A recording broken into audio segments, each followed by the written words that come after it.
Welcome back to Split the Party. Today I'm talking about Magic, Arena of the Planeswalkers. I just recently picked this game up. Now, I have to be honest with you. I quit playing Magic the Gathering. I lost a lot of money. I love that game, and that's my problem. It's just like some people stop going to the casino, or some people have to stop drinking. I had to stop playing Magic the Gathering. I was losing too much money to it. This is sort of my consolation prize. I decided to take up Magic Arena of the Planeswalkers. I like miniatures games. I like the world and the universe, the lore around Magic the Gathering. This incorporates that. You play as one of 5 planeswalkers in the base set, and you're duking it out with each other.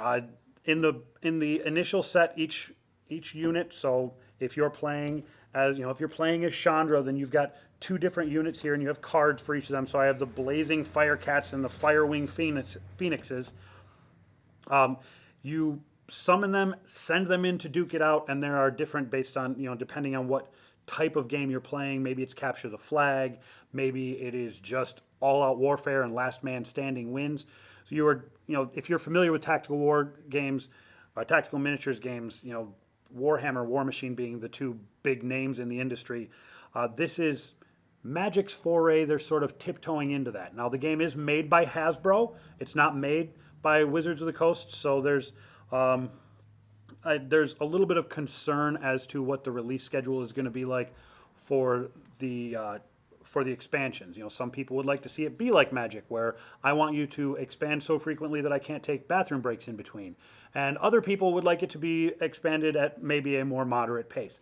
We'll kind of see how Hasbro handles it. There have been other companies that were not primarily board game companies who have done a pretty good job with things. Upper Deck making Marvel Legendary jumps immediately to mind. So I'm confident that Hasbro has the tools to do this. We'll see how they do it and how well they do turning it out. The basic gist of the game is just rolling dice to see how many swords you get. The defender rolls to see how many shields he gets. You compare. The difference one way or the other is the number of effects. So if you have more swords than that guy, you're going to do damage to him. If you have more shields, some people actually can counterattack, turn those shields into attack. You've got your miniature figures. You also have these little tokens.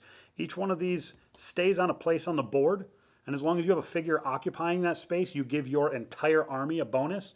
There's a +1 power and +1 toughness, both terms that should be familiar to Magic the Gathering players. There's knowledge. Knowledge is the only one that is a one-off at this point. When you make contact with the knowledge, when you step on it, you immediately draw a card from your spell deck, which I'll get to in the full playthrough. And then there's movement, which makes all of your guys faster. Just like in Magic itself, each of the armies, each of the planeswalkers has a certain feel. Liliana, her zombies fall, and then she just brings them back. That's kind of how she plays. Jace is just constantly stopping people from doing the things that they would like to be doing.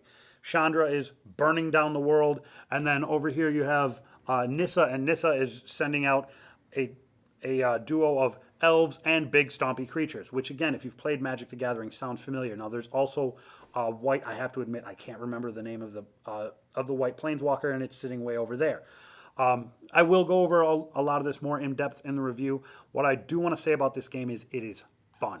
It's a really fun time. I've sat down and played it. When I first got it, I sat down and played a one-on-one game, had a blast. We immediately went and got 2 more friends so that we could play 4-player because we wanted to try it out that way. Had a blast, went and got another one because we wanted to play a full 5-player game. It's a really, really good game. It's well designed. It moves through smoothly. Once you get the mechanics and understand how to play, all the terminology is familiar to Magic players, so you're not having to relearn keywords, you're not having to relearn effects.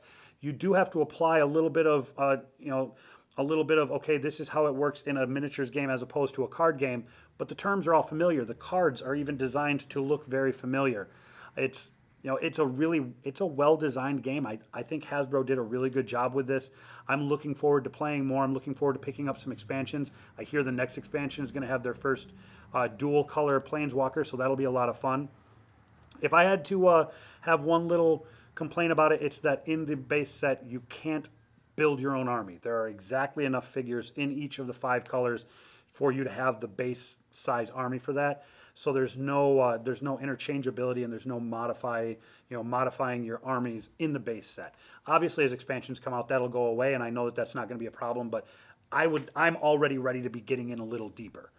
I think anybody out there who's a Magic fan, who's a tactical miniatures fan, these are games. This is a game for all of you. You should give it a shot. But I'll get more into the gameplay itself in the review. For now, I think that's about all I've got. I'd like to thank our sponsors, Dual Bus Design, Excelsior Games and Comics, and Sound G Entertainment. As always, I'll see you out there in the Nerdverse.